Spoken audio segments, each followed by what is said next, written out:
আপনি শুধু সূরা হাশরের শেষ 3 আয়াত পড়তেছেন মাত্র 3-4 মিনিটে, আর আল্লাহ তাআলা 24টা ঘন্টার জন্য দিতেছেন যে ফেরেশতারা তাদের জন্য ক্ষমা চাও, তাদের জন্য মাগফিরাত চাও, আমি তোমাদেরকে ডিউটি দিয়া দিলাম। সুবহানাল্লাহ। ওয়াল্লাহুল্লাযী লা ইলাহা ইল্লাহু আলিমুল গায়বি ওয়াশ শাহাদাতি হুয়ার রাহমানুর রহিম। হুয়াল্লাহুল্লাযী লা ইলাহা ইল্লাহু আল মালিকুল কুদ্দুসুস সালামুল মুমিনুল মুহাইমিনুল আজিজুল জব্বারুল মুতাকাব্বির সুবহানাল্লাহি আম্মা ইউশরিকুন। হুয়াল্লাহুল খালিকুল বারিউল মুসাওবিরু লাহুল আসমাউল হুসনা ইউসাব্বিহু লাহু মা ফিস সামাওয়াতি ওয়াল আরদ। আল্লাহ পাক রব্বুল আলামিন এই সূরা হাশরের শেষ 3 আয়াত যারা পড়বি এদের জন্য আল্লাহ তাআলা একটা নয়, দুইটা নয়, 70টা হাজার ফেরেশতা নিয়োজিত করে দেয়। যারা ফজরের নামাজ পড়ে না এরা কি পড়তে পারবে এটা? যারা ফজরের নামাজ পড়ে না, ঘুমের মধ্যে বিভোর হয়ে থাকে, 10 মিনিটের ঘুমের কারণে হাজার হাজার বছর জাহান্নামের আগুনে জ্বলতে হবে। আমার মুসল্লি বাবারা আমার হাতে পা ধরে বলি, ফজরের নামাজের সময় ঘুমটা বড় আরামের, ঘুমাইলে আরামই লাগে, কিন্তু এই আরাম আপনাকে জাহান্নামের দিকে ঠেলে নেবে। এই আরাম কিন্তু আরাম নয়, এই আরামটা আপনার জন্য ব্যারাম হয়ে যাবে আপনি মারা যাওয়ার পরে। আল্লাহ পাক রব্বুল আলামিন যখন জিজ্ঞাসা করবে বান্দারে, ফজরের আযান মসজিদের মাইকের মধ্যে হয়েছিল, বান্দারে তখন তুমি আরামে ঘুমাইছিলা, ও বান্দিরে তুমি আরামে ঘুমাইছিলা, তুমি নিজেও সজাগ হয় নাই, তোমার স্বামীরও সজাগ করো নাই। ও বান্দারে তুমি নিজেও ঘুমাইছিলা, তোমার স্ত্রীর সজাগ করো না। এ বান্দা বান্দিরে তোমার যুবক ছেলেটাও ঘুমাইছে, তোমার যুবতী মেয়েটাও ঘুমাইছে। বান্দারে আমি আল্লাহ মুয়াজ্জিনের মাধ্যমে মসজিদের মাইক দিয়ে তোমাদেরকে ডেকেছিলাম। তোমার জন্ম থেকে নিয়ে মৃত্যু পর্যন্ত আযান কোনো দিন বন্ধ করি না। প্রতিদিন তোমার আমি 5টা বার ডাক দিছি রে বান্দা, তুমি কয়বার আমার ডাকে সাড়া দিছ? আরাম করে ফজরের সময় ঘুমাইছো, ওইটা আসো নাই। এ বান্দা যোহরের সময় কাজের মধ্যে ব্যস্ত হয়ে আসো, আসরের সময় হেলায় দোলায় খেলায় তুমি মত হয়ে আসো, মাগরিবের সময় তুমি আড্ডায় মেতে আসো, এশারের সময় তুমি খাওয়া দাওয়া গপ্পচারিতে ব্যস্ত হয়ে আসো। আমি আল্লাহ যে তোমারে 5টা বার ডাক দিলাম, তুমি তো একটা বারও আমার ডাকে জবাব দেও নাই, আমার ডাকে সাড়া দেও নাই, আমার ডাকে মসজিদে আসো নাই, আমার ডাকে বাড়িতেও নামাজটা তুমি পড়ো নাই। বান্দারে এখন তুমি বলো তোমার কি বিচারটা হওয়া উচিত? ও বান্দা বান্দিরে এখন তুমি বলো তোমার কি করা উচিত? নাও, এই নাও তোমার আমল তোমার হাতে আমি দিয়া দিলাম, তোমার বিচার তুমি নিজেই করো। বান্দা দুনিয়াতে যে তুমি চলে আসো, তুমি ভালো করছো কয়টা, খারাপ করছো কয়টা, এটা বান্দা তোমার হাতে দিয়ে দিলাম, তোমার নিজের বিচার নিজেই করে নাও। বান্দা তখন হাত কামড়াইতে থাকবে আর চাবাইতে থাকবে, নিজের মাংস নিজেই চাবাইতে থাকবে আর আফসোস করতে থাকবে, হায় আফসোস হায় আফসোস। আল্লাহকে বারবার বলবে আল্লাহ আর একটা বার সুযোগ দাও, দুনিয়াতে যাব, কোনোদিন তোমার নাফরমানি করব না। একটাবার সুযোগ দাও, তোমার নামাজ ছাড়ব না। আল্লাহ বলবেন, বান্দারে আমি তো ওই সময় তোমাদেরকে রূহের জগতে বলছিলাম তোমাদের রবকে, তখন তোমরা বলেছিলে আলাস্তু বিরব্বিকুম, আমাদের রব তো আপনি, আল্লাহ আপনি তো আমাদের রব। ওখানে তোমরা স্বীকৃতি দিয়েছিলাম। যখনই আমি তোমাদেরকে দুনিয়াতে পাঠিয়ে দিলাম, তখন পিছনের সবগুলি ভুলে গিয়ে দুনিয়ার শয়তানের ওয়াসওয়াসার পিছনে পড়িয়া, শয়তানের কথা মানিয়া সবগুলি ভুলে গিয়া আমার নাফরমানিতে লিপ্ত হয়ে আসিলি। বান্দারি এখনো যদি পাঠায় এমনই তো করবা, তাইলে আর পাঠায় লাভ নাই। কারণ গাভীর উলান থেকে দুধ যদি বের করে ফেলে, ওই দুধটা আর গাভীর উলানে ঢুকানো যায় না। ঠিক তদ্রুপভাবে বান্দা, যারা দুনিয়া থেকে একবার চলে আসবে এরা আর দুনিয়াতে ঢুকতে পারবে না। কথা বলেন ঠিক না বেটি? মায়ের গর্ভ থেকে দুনিয়ার বুকে আসলে আবার মায়ের গর্ভে যাইতে পারবে না, এটা সম্ভব না। কবর জগতে কেউ চলে গেলে কবর থেকে উঠে আসতে পারবে না, এটা সম্ভব না, এটা হবে না। এই জন্য বাবারা ভাইরা আমার, দুনিয়াতে আসি আর কতদিন? এই সময়টুকু যদি আল্লাহকে দেওয়া যায়, এই সময়টুকু যদি নবীকে দেওয়া যায়, বলে আল্লাহকে কিভাবে দেব? আল্লাহ তাআলার হুকুমগুলি মানলে এই সময়টা আল্লাহকে দেওয়া হবে। আর নবীর উপর দরুদ পাঠ করলে এই সময়টুকু নবীকে দেওয়া হবে। যদি আল্লাহ এবং নবীকে দেওয়া হয়, তাহলে আল্লাহ এবং নবীর কাছের লোক হওয়া যাবে। কই দুনিয়াতে মানুষের ভালোবাসা, মানুষের মোহাব্বত নেওয়াটা খুব সহজ। ওই কেমনে নেয়? যে ভালো ছবি করতে পারে তার ভক্ত। সারা পৃথিবীতে সালমান শাহ, শাহরুখ শাহর ভক্ত আছে না নাই? চিনেন না নাকি? এরা মুসলমান নায়ক হইলে, গায়ক হইলে গান গায়, গান ভালো গাইতে পারে, এই জন্য তার ভক্ত অভাব নাই। নায়কের ভক্ত অভাব নাই, দিয়া বল বাইরেতে পারে তার।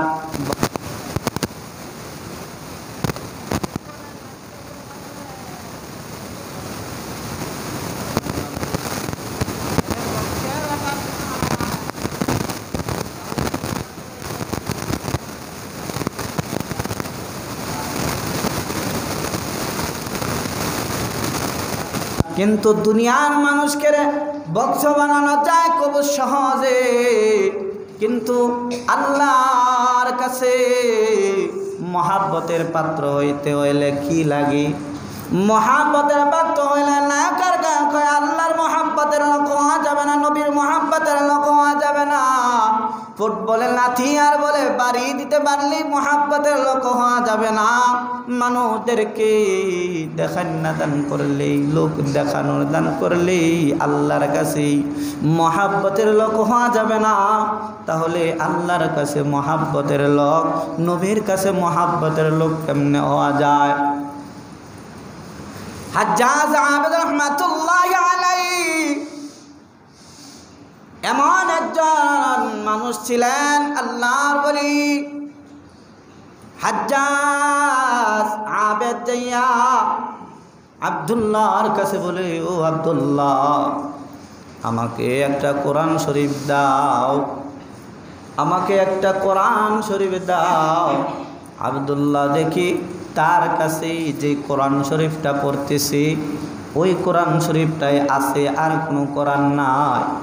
এখন আব্দুল্লাহ চিন্তা করি, আল্লাহর কোরআন চেয়েছে, অন্য কিছু তো চায় নাই। আমি যদি না দেই হাসরের ময়দানে আল্লাহ যদি আমারে ধরে, তাহলে আমি কি জবাব দেব? কোরআনই তো চাইছি। হাজ্জাজ আবেদ রহমাতুল্লাহি আলাইহি আব্দুল্লাহ নিজের কোরআনটাকে বুঝায়া দিয়া দিলেন তার হাতে, হাজ্জাজের হাতে দিয়া দিলেন। দুপুরের পরে চাইছে, দিয়া দিলেন। হাজ্জাজ আবেদ রহমাতুল্লাহি আলাইহি কোরআন শরীফ বাড়িতে রয়ে গেলেন। ছোট্ট একটা কুটুরি আছে, কোটি কোটি টাকার সম্পদের মালিক না, কোটি কোটি টাকা তার কাছে নাই, ছোট্ট একটা কুঠুরির ভেতরে চলে গেলেন কোরআন শরীফ নিয়া। আব্দুল্লাহ আসরের নামাজ পড়াইল, দেখে হাজ্জাজ আবেদ অন্যান্য দিন 5 ওয়াক্ত নামাজ সে জামাতের সাথে পড়ি, কি হয়ে গেল তারে তো কোনো দিন দেখলাম না 5 ওয়াক্ত নামাজের 1 ওয়াক্ত বাদ দিতে আসরের সময় আসে নাই। এবার আব্দুল্লাহ চিন্তা করে মনে হয় কোনো অসুবিধা হয়েছে, এবার তিনি মাগরিবের নামাজও পড়াইলেন। এবার দেখে মাগরিবের নামাজও সে আসে নাই, মাগরিবের নামাজও আসে নাই। আরও চিন্তায় পড়ে গেলেন, কি হলো হাজ্জাজ আবেদের, সে তো আসে না। এশারের নামাজও পড়াইলেন, এশারের নামাজও আসে না। ঠিক তদ্র প্রত্যেকটা মসজিদের ইমাম সাহেবও কিন্তু খোঁজ নেয়। যেই মুসল্লিগুলি 5 ওয়াক্ত নামাজ পড়ে সঠিক সময়ে পড়ে, ওই মুসল্লি যদি 1 ওয়াক্ত নামাজে না আসে, ওই ইমামের ব্রেনে একটা বাড়ি দেয়, অমুকে না নামাজ পড়তো গেল কোথায়। কথা বলেন ঠিক না বেঠিক? 5 ওয়াক্ত যার সম্পর্ক মসজিদের সাথে, 5 ওয়াক্ত নামাজে যার সম্পর্ক ইমামের সাথে, ওরাই কিন্তু টের পায় যে তার অমুক মুসল্লিটা আসে নাই কেন। আব্দুল্লাহ 3 ওয়াক্ত না পাইয়া বাড়িতে চলে গেলেন হাজ্জাজ আবেদ রহমাতুল্লাহি আলাইহি। যাইয়া দেখে বাচ্চাকে যেমন মা তার বুকের উপর নিয়ে ঘুমায়া যায়, ওই হাজ্জাজ আবেদ রহমাতুল্লাহি আলাইহি আল্লাহর কোরআন পড়তে পড়তে বুকের উপর নিয়ে ঘুমায় গেছি। সুবহানাল্লাহ, আল্লাহর কোরআন নিয়ে ঘুমায় গেছে। এই ঘুম সেই ঘুম না, যে ঘুম আমরা ঘুমাই, যদি রাতে ঘুমাই জাগি তাহলে সকাল হয়, যদি না জাগতে পারি তাহলে পরকাল হয়ে যায়। কথা বলেন ঠিক না বেঠিক? এমন ঘুমাইছ, জাগলে তোমার সকাল হবে, না জাগলে তোমার পরকাল হবে। ঘুমের মধ্যে কত হাজার হাজার মানুষ মারা যায়, টের পাই না। আব্দুল্লাহ চাইয়া দেখি ঘুমের মধ্যেই সেই হকাল ত্যাগ করে ফেলেছি। হাজ্জাজ আবেদ রহমাতুল্লাহি আলাইহির ঘরে কোনো কিছুই নাই। আব্দুল্লাহ বলে, আমি তারে কিভাবে দাফন করব? এখন তো রাত্র, সকালবেলা তারে কাফন দাফন গোসল করাবো, কিন্তু তার ঘরে এমন কোনো দামি জিনিসও নাই যেটা বিক্রি করি তার কাফনের ব্যবস্থা করা হবে। আব্দুল্লাহ মনে মনে নিয়ত করলেন যে আমার গায়ে যে একটা চাদর আছে, ওই চাদরটা দিয়াই তার কাফনের ব্যবস্থা করব। আর চৌকট মসজিদ থেকে পালকিখানা তার বাড়ির সামনে আনলো, ফজরের নামাজের পরে তাকে দোয়াবে, গোসল দেওয়াবে। আব্দুল্লাহ তার পাশে বসে রয়েছে। এমন সময় হঠাৎ দেখতে পায় ইহরামের মতো সাদা 2টা কাপড় আয়সা ওই যে হাজ্জাজ আবেদরে যেখানে শোয়া রাখছি তার জায়গার কাছে সাদা 2টা কাপড় আয়সা ওখানে পরে গেছি। পরার সাথে সাথে কাপড়গুলিতে এত সুঘ্রাণ বের হয়েছি, আব্দুল্লাহ বুঝতে আর বাকি নাই। হাজ্জাজ আবেদের জন্য আল্লাহ তাআলা জান্নাত থেকে কাপড়ের ব্যবস্থা করছে। ঘরে কিছু না, কিন্তু আল্লাহ তাআলা ব্যবস্থা করছে। মালিক ইবনে দিনার রাহমাতুল্লাহি আলাইহি, দিনার এই উপাধিটা কেমনে লাগলো? মালিক তার নাম, দিনার তার উপাধি লেগে গেছে। মালিক ইবনে দিনার আল্লাহর ওলি ছিলেন। রাস্তা দিয়ে হাঁটতেছে, পথিমধ্যে পড়েছে একটা নদী, পার হতে হবে। নৌকায় উঠলেন। নৌকায় ওঠার পরেও আল্লাহর ওলি যারা হয় এরা 24 ঘন্টা ইবাদতে লিপ্ত থাকে। নৌকায় যখন উঠলেন তখন মুরাকাবায় আল্লাহর সাথে দেনে মগ্ন। মাঝি যখন বাড়া চাইল, ও মোল্লা বাড়া দাও, 1 টাকা বাড়া। মালিক ইবনে দিনার রহমাতুল্লাহ আলাইহি তখন মুরাকাবার পকেটে হাত দিয়া দেখে 1টা টাকাও নাই। টাকা নাই বলল, মাঝি ভাই আমার কাছে তো টাকা নাই। মাঝি বলে, মোল্লা রে টাকা নাই উঠলে কেন? মোল্লারা মনে হয় টাকা ছাড়া উঠে, বোঝেন না? সুযোগ পাইলে মোল্লাদেরকে অপমান করতে মানুষ দ্বিধাবোধ করে না। কথা বলেন ঠিক না বেঠিক? সুযোগ পাইলে কুসায়, সুযোগ পাইলে তারা ফুসলায়। মালিক ইবনে দিনার রহমাতুল্লাহ আলাইহি মুরাকাবা আল্লাহকে বলে, আল্লাহ বেইজ্জতি করলা কেন? মাঝি এক পর্যায়ে মালিকের গাড়ি ধাক্কা দিয়ে ফেলে দেওয়ার চাইছি। মালিক ইবনে দিনার রহমাতুল্লাহ আলাইহি বলে, ও মালিক অপমান করলা কেন? দাও 1টা টাকা দাও। তখন আল্লাহ তাআলা আল্লাহর ওলিদের ডাক কবুল করে মালিক ইবনে দিনার রহমাতুল্লাহ আলাইহি চাওয়ার সাথে সাথে ওই নদীতে যত মাছ ছিল প্রত্যেকটা মাছের তুঠের মধ্যে 1টা করে টাকা দিয়া দিল। সুবহানাল্লাহ বলে। এবার মাঝিরে ডাক দিয়া কয়, মাঝির নে তোর কয় টাকা লাগবে নে? মালিক ইবনে দিনার রহমাতুল্লাহি আলাইহি পায়ে পড়ে গেছে মাঝি। বলে, হুজুর বুঝতে পারি নাই, অপরাধ করে ফেলেছি, অন্যায় করে ফেলেছি, মাফ করে দাও। মালিক ইবনে দিনার রহমাতুল্লাহি আলাইহি 1টা দিনার নিয়া ওই মাঝিকে দেয়, আর বাকি মাছগুলির বলে, যাও আমার অভাব পূরণ হয়ে গেছে, তোমাদের আর দরকার নাই, তোমরা তলায় যাও। আমরা হইলে কইলাম 1টা দিয়া বাকি সব রাখা দিলাম। কথা বলেন ঠিক না বেঠিক?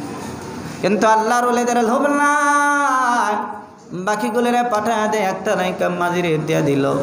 মাঝি বলে, হুজুরে টাকা লাগবে না, পায়ে ধরি ক্ষমা করে দেন। পায়ে পড়ে গেল। এ থেকে মালিক ইবনে দিনার রহমাতুল্লাহি আলাইহি দিনার উপাধিটা পেয়ে গেলেন। সুবহানাল্লাহ। এজন্য কার ভিতরে কি আছে কেউ বলতে পারে না। হাজ্জাজ আবেদ রহমাতুল্লাহি আলাইহির কাফনের ব্যবস্থা আল্লাহ তাআলা করে দিলেন, কারণ সে আল্লাহর লোক, আল্লাহকে সে মহাব্বত করে, আল্লাহ তাকে মহাব্বত করে, এজন্য ঘরে কিছু নাই, কিন্তু কাফনের ব্যবস্থা করে দিয়েছেন কে? আরো জোরে বলেন, কে করেছেন? কাফনের ব্যবস্থা আল্লাহ তাআলা করে দিয়েছেন। ইমাম বুখারী রাহমাতুল্লাহি আলাইহি যখন মারা গেলেন, ওই যুগের বড় বড় মুহাদ্দিসদেরকে নবী পাক সাল্লাল্লাহু আলাইহি ওয়াসাল্লাম স্বপ্নে এলান দিয়ে দিলেন যে আমার ইসমাইল ইবনে মুহাম্মদ মারা গেছি, তোমরা তারা জানাজায় শরীক হও। বড় বড় মুহাদ্দিসরা আয়েশা জানাজায় শরীক হইল, কোনো এলান টেলান কিছুই লাগে না। সুবহানাল্লাহ বলে। এজন্য যারা আল্লাহর সাথে মহাব্বত লাগাইতে পারবে, নবীর সাথে মহাব্বত লাগাইতে পারবে, এদের দুনিয়ার অভাব থাকবে না। আল্লাহর রহমতে খাজানা হইতে আল্লাহ তাআলা পূরণ করে দেবে। এজন্য যতটুকু সময় পান জিকির করেন, যতটুকু সময় পান দুরূদ পড়েন, কোনো না কোনো একটা আমলের মধ্যে লাগিয়ে থাকেন। এই সময়টা আপনার ফুরিয়ে যাবে, শেষ হয়ে যাবে। বরফ যেমন শেষ হয়ে যায়, কাজে লাগাইলে শেষ হয়, না লাগাইলে শেষ হয়, আপনার সময়টাও তেমন শেষ হয়ে যাবে। একটা সময় আসবে একেবারে দুর্বল হয়ে যাবেন, মাটিতে পড়ে থাকবেন, হাত নাড়ানোর মতো ক্ষমতা নাই। বাচ্চা যেমন দুর্বল, আল্লাহ বলেছেন যে আমি তোমাদেরকে দুর্বল বানাইছি, পাঠাইছি, আবার দুর্বল অবস্থায় নিয়ে আসব। অর্থাৎ শিশু বাচ্চা দুর্বল, মা ধরলে লড়াইতে পারে, নাইলে লড়ে না। একটা সময় আসে মানুষ যখন বড় হয়ে যায়, বৃদ্ধ হয়ে যায়, তখনও তার শরীরে কোনো শক্তি থাকে না। যখন জন্ম হয় সাফায় কোনো দাঁত থাকে না, আবার যখন মৃত্যুবরণের আগেও অনেকের সাফায় দাঁত থাকে না। কথা বলেন ঠিক না বেঠিক? এই জন্য দুর্বল অবস্থায় পাঠাইছি, আবার দুর্বল অবস্থায় নিয়ে আসবো। ওই সবল অবস্থায় আপনাকে ইবাদত করতে হবে। 15 থেকে নিয়ে 40 বছর, এটা হলো যৌবন কাল। এই সময়টাতে ইবাদত করেন, এই সময়টাতে ইবাদত করলে বৃদ্ধ বয়সে না পারলেও আল্লাহ তাআলা ওই সময়ের সবই দিতে থাকেন। সুবহানাল্লাহ। এই জন্য আমল করবো তো ইনশাআল্লাহ, 5 ওয়াক্ত নামাজ সঠিক সময় পড়বো তো ইনশাআল্লাহ। আল্লাহ পাক আমাদেরকে নেক আমল করার তৌফিক দান করুন। যারা সুন্নাত পড়েন 4 রাকাত ক্বাবলা জামাত সুন্নাত পড়ে।